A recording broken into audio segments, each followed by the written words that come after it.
Let Them Eat by Chrome Oxide and Anonymous 9, narrated by Bedridden Bear. California Governor Arnold Benedict Brown walked towards the Capitol building. Its white neoclassical facade was pristine. The sprawling lawn was green and velvety. As the governor put it in private, somebody has to set an example for the peons in the rest of the state as they sank in their own feces and trash. If the government didn't take care of itself, nobody else was going to do it. Strolling by the governor's side was his favorite lobbyist, Jackson Off. Arnie and Jack were preparing for the annual budget meeting, even though most of the members of the legislature were away on junkets, visiting sister cities or investigating global warming on the beaches of Europe and the Caribbean. As per the style of Sacramento, they were dressed in fine tailored suits and silk ties, specially selected to set off their skin and hair while telegraphing individual personality. As they neared the landmark building, they could see some kind of demonstration going on in front of the building. A large number of unkempt people in tie-dye clothing were singing songs and carrying signs. A large cloud of smoke rose from the vast number of people token on their favorite brand of spliff. "What the hell are they protesting?" Arnie chided. He'd been instrumental in taking credit for the California Drug Evaluation Authority distributing vast quantities of the newest strain of super marijuana, dubious dreams. Shouldn't the smokers be too stoned to gather like this? Before Jack could answer, 4 members of a generously armed SWAT team closed ranks around the 2 men, ensuring none of the protesters would disrupt their day. Jack powered on his new I Know and reviewed notes for the afternoon. The recent election gave Arnie another 4-year term in office. Contributions to his campaign from his special interest groups were larger and more frequent now than during the election. At the same time, California income tax revenue was dropping. Arnie wondered if there would be a relationship between the decreasing income and the increasing number of wealthy people and business leaving the state. He made a mental note to set up a committee to investigate. More armed guards stood at the gate entrance to the legislature. Jack and Arnie flashed their IDs as they skimmed through easily without the invasive cavity searches performed on all non-government workers. Arnie gave Jack a nudge. "Did you suppose the voters have forgotten that border wall thing by now? You know, to prevent undocumented refugees from entering the county." "I don't know," answered Jack, brows raised in surprise. "Why?" "Just thinking of a campaign to build walls to prevent the wealthy from leaving the state. Something new for changing times."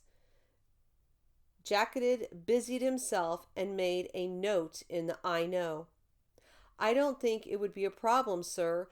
After all, the media loved you and the Progressive Party." Arnie's SWAT guards fell back as soon as he passed beyond the foyer.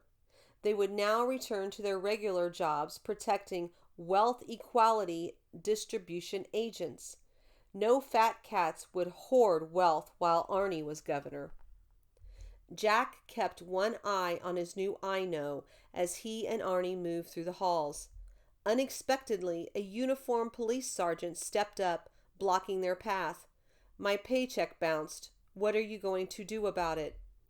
Arnie was quick to flash a smile. "Don't worry, we'll tax the rich." "That's what you said the last time you were reelected. We're tired of your empty promises." "This time will be different. I ran on the Eat the Rich platform. I intended to follow through on my plan to tax the wealthy. No politician has ever lied to the public, and I don't intend to start. Trust me, I know what I'm doing." Jack doubled over, coughing and grinning. The sergeant stared at Arnie. "That's not good enough anymore. It was my second paycheck that bounced. I can't pay my rent or buy food. This is unacceptable. The union voted to strike. You better come up with something very soon if you expect us to continue to guard the walls of your office or your private homes." You'll be taken care of, I promise. I'm a man of my word. There are legislative procedures that must be followed.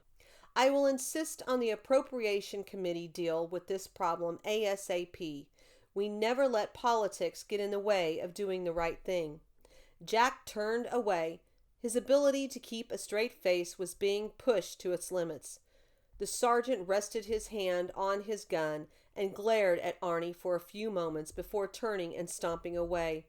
He muttered, I watched the lifestyles of the rich and famous, and I know the only wealthy people left in this state are the politicians, and they never pay their fair share.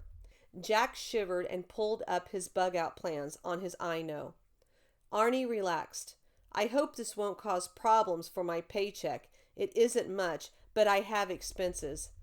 Jack flipped through more notes. Don't worry, there may not be much money left, but recent legislation gave first priority to paying executive salaries from any accounts with funds. Arnie nodded. That's better, but I still don't like the situation. Without armed guards, I'm no better or safer than the unarmed despicables. He shivered. Is there any way to get the legislature to return in time to vote on an emergency funding bill? Jack pulled up the itineraries of the legislator, most of which he'd paid for. Unlikely. Once they've left the country, it would take a catastrophe of epic proportions to bring them back before the next payroll period ends. Arnie straightened his tie and smoothed his hair. Do you think we can get the Fed Gov to bail us out again? Isn't it about time for another quantitative easing bill? Jack fingered his display. I'm looking at comparison of the last 5 QEs. Each new one has been less effective than the last one. What about the Federal Reserve? Can't we borrow from them again? Jack pointed at some currency laying on the floor that no one had swept up yet. The government printing presses have been running 24/7. All that has done is cause runaway inflation on any product still available for sale in this country. Our paper money is now worthless, and no other country will accept our currency. Arnie shook his head. I don't see what the problem is. We're a superpower. We don't need any other countries. That was a long time ago, before we solved the air and water pollution problems by sending all our food productions and manufacturing processes overseas. Now our only sources of food or products are from other countries. If we can't buy foreign products, we won't have any products at all. If that becomes a serious problem, remind me to create a committee to investigate it. Arnie pulled out a mirror and checked his teeth for stray bits of food. California is the largest state. We're too big to fail. The FedGov must bail us out. I'm sure I read that in the Constitution. If it's not there, it should be. The FedGov stops supplying fundings to the state that break federal laws. We're law-abiding. What laws did the FedGov claim we break? Jack pulled up another list. The top 3 they object to are the all-expenses-paid flights bringing in undocumented refugees from around the world, the support for unrestricted drug use, and our policy of allowing abortions up to 9 months after birth when the FedGov only allows abortions up to and including the day of birth. Arnie stared at Jack. Since it takes 9 months to give birth, it's only fair that females get up to 9 months after birth to perform an abortion. That's just common sense. Anyway, we shouldn't have to obey or enforce laws we disagree with. We are the compassionate party and must always do what is right. Jack paused for a moment and looked wistful.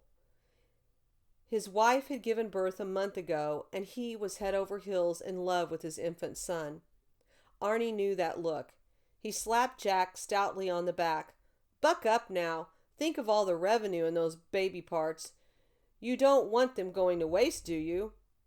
Arnie pointed to the motto above the entrance to the legislative hall. Senatoris est civitatis libertatem tuari.